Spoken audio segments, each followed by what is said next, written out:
আল্লাহ রাসূল সাল্লাল্লাহু আলাইহি সাল্লামকে হত্যা করার জন্য মদিনার এক ইহুদি সে বাজার থেকে একটি কুকুরের বাচ্চা কিনলো। কেনার পর কুকুরটাকে লালন পালন করতে করতে অনেক বড় করলো।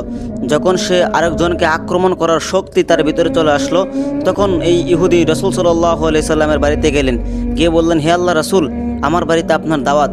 তখন এই ইহুদির দাওয়াত শুনে আল্লাহ রাসূল কিছুক্ষণ চুপ রইলেন যে ইহুদির বাড়িতে আমার দাওয়াত। তখন রাসূল সাল্লাল্লাহু আলাইহি সাল্লাম আল্লাহর ওহীর উপেক্ষায় ছিলেন। আল্লাহ রাব্বুল আলামিন আল্লাহ রাসূল সাল্লাল্লাহু আলাইহি সাল্লামকে বললেন, তুমি ইহুদির দাওয়াত গ্রহণ করো। তখন আল্লাহ রাসূল সাল্লাল্লাহু আলাইহি সাল্লাম ইহুদির বাড়িতে গেলেন।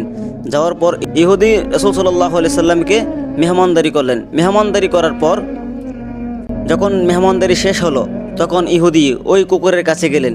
গিয়ে বললেন, হে কুকুর, তুমি যাও, তোমাকে এতদিন আমি লালন পালন করেছি, তোমাকে আমি ভালো ভালো খাবার খাওয়াইয়েছি শুধু আজকের এই দিনটার জন্য। তুমি যাও, ওই রুমে মোহাম্মদ আছে, তুমি তাকে হত্যা করো, তুমি তাকে কামড়ে হত্যা করো, তোমার বিষাক্ত কামড় দিয়ে তুমি তাকে হত্যা করে ফেলো। এই কুকুরটা ছিল অনেক শক্তিশালী একটি কুকুর। তখন এই কুকুরটা যখন আল্লাহ রাসূল সাল্লাল্লাহু আলাইহি সাল্লামকে হত্যা করার জন্য রওনা দিল, আল্লাহ রাসূল সাল্লাল্লাহু আলাইহি সাল্লামের চেহারা দেখে সে আল্লাহ রাসূলের মায়ায় পড়ে গেল। সে যখন আল্লাহ রাসূলকে হত্যা করতে যাচ্ছে, তখন তার পা আটকে গিয়েছে, সে আর সামনে হাঁটতে পারতেছে না। তখন সে ফিরে আবার মালিকের কাছে চলে গেল। তখন মালিক বলল, তুমি তাকে হত্যা করো গিয়ে, তোমাকে এতদিন আমি লালন পালন করেছি কি জন্য। তখন সেই কুকুরটা আবার রওনা দিল আল্লাহ রাসূলের রুমে। যখন আল্লাহ রাসূলের চেহারা দেখলো, সে আবারও সামনে যেতে পারছে না, সে আবারও ফিরে আসলো। তখন ওই ইহুদি হাতে একটা লাঠি নিল, লাঠি নিয়ে বলল, আজকে তুমি হয়তো মুহাম্মদকে হত্যা করবে, না হয় আমার বাড়ি থেকে বের হয়ে যাবে, আমি না হয় তোমাকে পিটিয়ে হত্যা করে ফেলবো।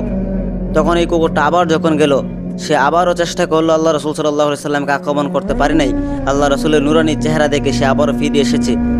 তখন আল্লাহ রাব্বুল আলামিনের হুকুমে ওই কুকুরটার জবান খুলে গেল। সুবহানাল্লাহ। ওই কুকুরটা বলতেছে, তুমি যাকে আমাকে মারার জন্য বলছো সে এমন একজন ব্যক্তি, যে ব্যক্তি না হলে দুনিয়া হইতো না। ওই কুকুরটা আরও বলতেছে যে এত সুন্দর নুরানি চেহারার মানুষকে তো আমি হত্যা করতে পারবো না। আমি যখন সামনে যাচ্ছিলাম, ওই নবীর চেহারা দেখে আমার কদম আর সামনে বাড়তেছে না, আমি ইচ্ছা করলেও সামনে যেতে পারতেছি না।